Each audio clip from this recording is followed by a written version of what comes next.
Hello bachcho, let's see this question. The question says one end of a uniform wire of length L and of weight W is attached rigidly to a point in the roof, and the weight W1 is suspended from its lower end.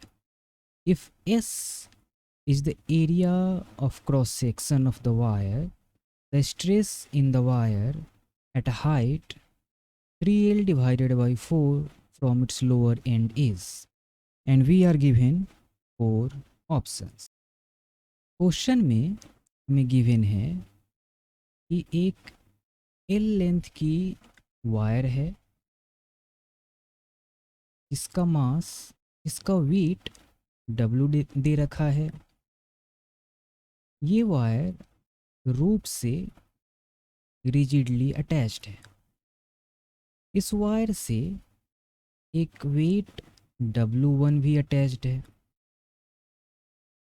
हमसे पूछा गया है कि इस wire के lower and से 3L divided by 4 distance पर stress क्या होगा।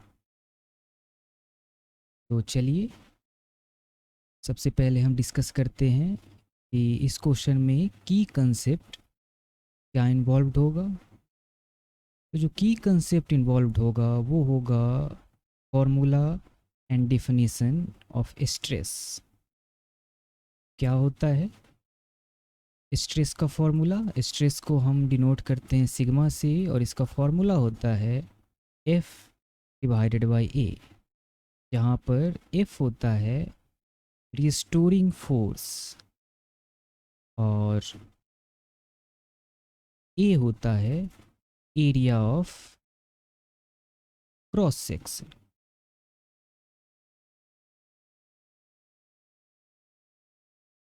Restoring force. अब ये restoring force equal and opposite होता है अप्लाइड फोर्स के। तो जनरली हम स्ट्रेस के फॉर्मूला में रिस्टोरिंग फोर्स के जगह अप्लाइड फोर्स को यूज करते हैं। तो चलिए इन पॉइंट्स को यूज करके आगे क्वेश्चन को सॉल्व करने की कोशिश करते हैं। ये वायर सीलिंग से अटैच्ड है और इससे सस्पेंडेड है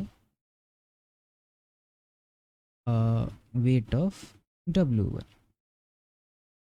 तो ये जो क्रॉस सेक्शन एरिया है जो कि बॉटम से 3L डिवाइडेड बाय 4 डिस्टेंस पर है, इस क्रॉस सेक्शन एरिया पर हमें स्ट्रेस फाइंड आउट करना है।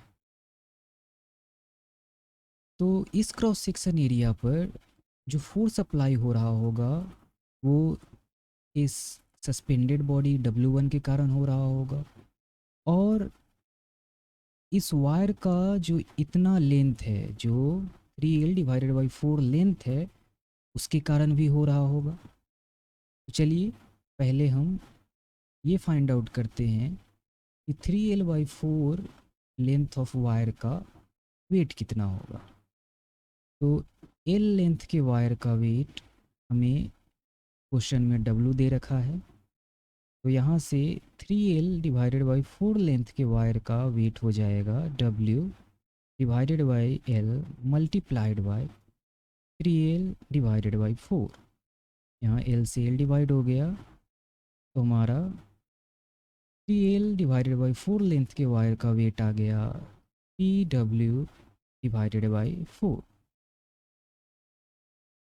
तो अब हमारा प्रॉब्लम हो गया है कि सीलिंग से वायर अटैच्ड है और इस वायर के एक क्रॉस सेक्शन जो कि बॉटम से 3L डिवाइडेड बाई 4 डिस्टेंस पर है, इस क्रॉस सेक्शन पर इस वायर के 3L डिवाइडेड बाई 4 लेंथ का वेट 3W डिवाइडेड बाई 4 ये अटैच्ड है, और एक एक्सटर्नल वेट W1 अटैच्ड है, और इन दोनों वेट के कारण इस क्रॉस सेक्शन पर जो स्ट्रेस प्रोड्यूस हो रहा है उस स्ट्रेस को हमें फाइंड आउट करना है। तो चलिए हम आगे के सेक्शंस में से फाइंड आउट करते हैं। प्रीवियस डिस्कशन के अनुसार जो हमारा cross section considered cross section है उस पर फोर्स अप्लाई हो रहा है इसके अपने वेट 3W डिवाइडेड बाई 4 और इस ब्लॉक के वेट W1 के कारण। तो टोटल फोर्स इस क्रॉस सेक्शन पर हो गया 3W divided by 4 plus W1।